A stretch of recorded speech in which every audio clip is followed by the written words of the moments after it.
Dans le cadre de la formation continue du réseau Sérène, un stage en ergonomie a été organisé en 2007. D'une manière générale, l'ergonomie étudie les interactions entre les personnes et leur environnement de travail. Les recherches dans ce domaine ont comme objectif d'optimiser la relation entre l'utilisateur et son équipement professionnel afin d'améliorer les conditions de travail. Les intervenants de la formation ont présenté 3 aspects de l'ergonomie avec un regard particulier sur leurs applications dans l'enseignement. L'ergonomie organisationnelle pour optimiser l'espace d'apprentissage collaboratif, l'ergonomie physique concernant le travail sur un poste informatique, et enfin l'ergonomie cognitive qui analyse les processus mentaux mis en œuvre dans l'interaction homme-machine.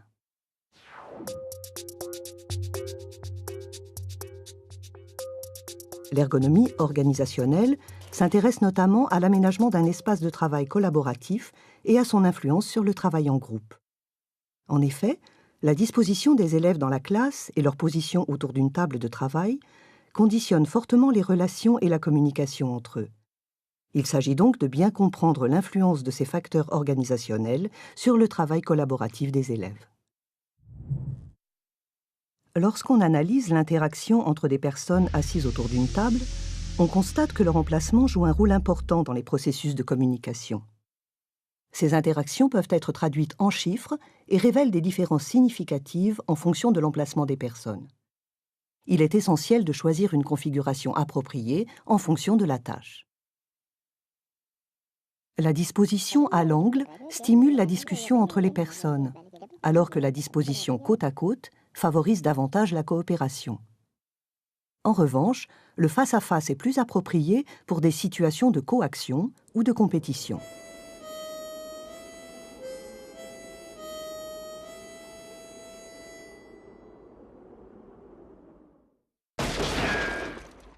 Par ailleurs, la distance physique réelle n'est pas le seul élément qui conditionne la communication.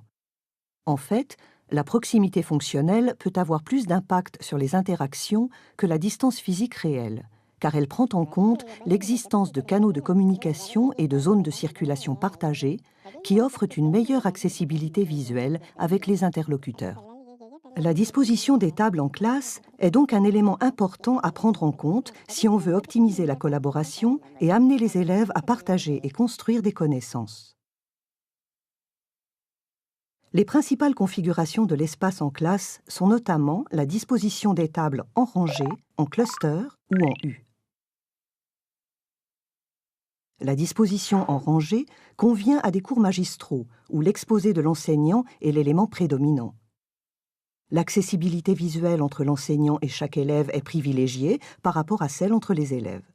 Cette accessibilité visuelle décroît de l'avant vers l'arrière et du centre vers les bords, formant ainsi une zone d'action. Les élèves qui se trouvent dans cette zone d'action participent plus en classe que les autres. Dans tous les cas, la disposition en rangée n'est pas appropriée pour le travail collaboratif en groupe. En revanche, la disposition en cluster offre des conditions optimales pour un travail collaboratif en petits groupes d'élèves, mais ceci au détriment de l'accessibilité visuelle, car certains élèves peuvent tourner le dos au tableau ou à l'enseignant.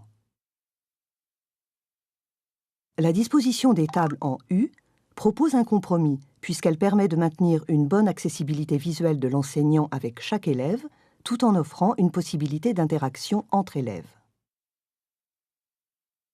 Le bon choix entre ces différentes configurations dépendra effectivement du style d'enseignement et de la nature des activités pédagogiques mises en œuvre. Ces connaissances sont une aide précieuse dans le choix d'une configuration particulière adaptée à la méthode pédagogique.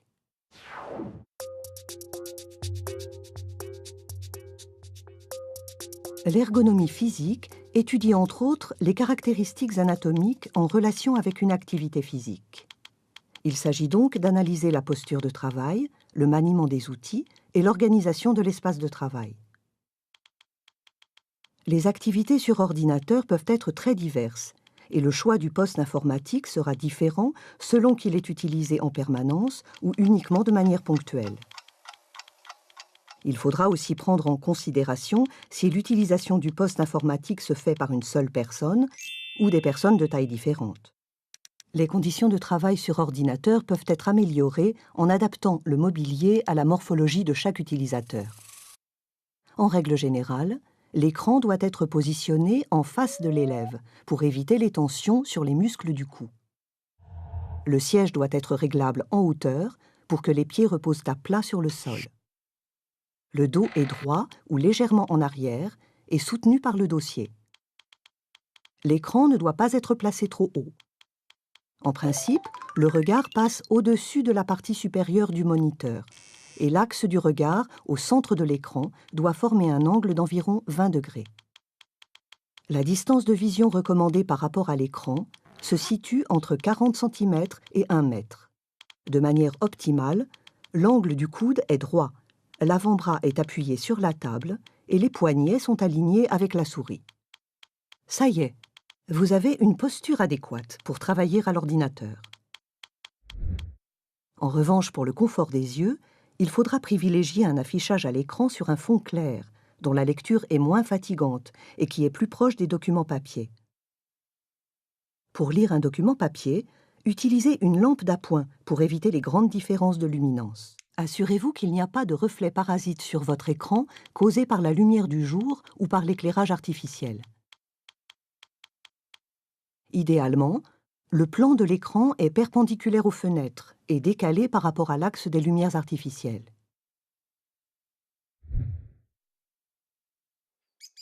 Et n'oubliez pas de changer fréquemment de position et de quitter l'écran des yeux pour regarder au loin de temps en temps, même si cela ne plaît pas à votre chef.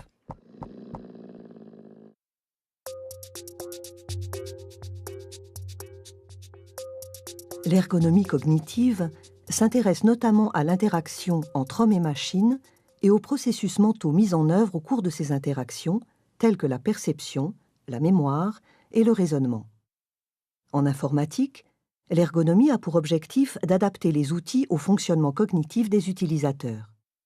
Elle permet de s'assurer que ce qui apparaît sur l'écran, via l'interface graphique, est compréhensible et simple d'utilisation pour l'utilisateur.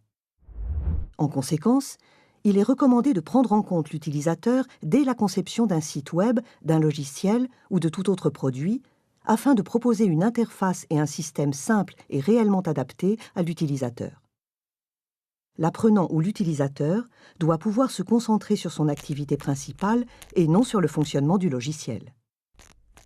Les quelques conseils suivants vous aideront dans la conception d'un site web ou logiciel. L'utilisateur doit savoir ce que le système est en train de faire. Il faut lui donner des feedbacks appropriés pour l'informer des processus en cours. Il faut éviter les termes techniques ou incompréhensibles et il faut privilégier un langage simple. Par ailleurs, il est nécessaire de maintenir un ordre de présentation des informations naturel et logique. Pour offrir le contrôle à l'utilisateur et lui donner une certaine liberté, il est nécessaire de prévoir des fonctionnalités de navigation telles que des boutons « Retour »,« Annuler »,« Quitter » et des raccourcis pour permettre aux utilisateurs experts de personnaliser les actions fréquentes. De manière générale, il vaut mieux éviter les informations inutiles puisque chaque nouvelle information est en compétition avec les autres. En effet, toute situation d'apprentissage va exercer sur la mémoire une charge plus ou moins forte, et la capacité de la mémoire de travail est limitée.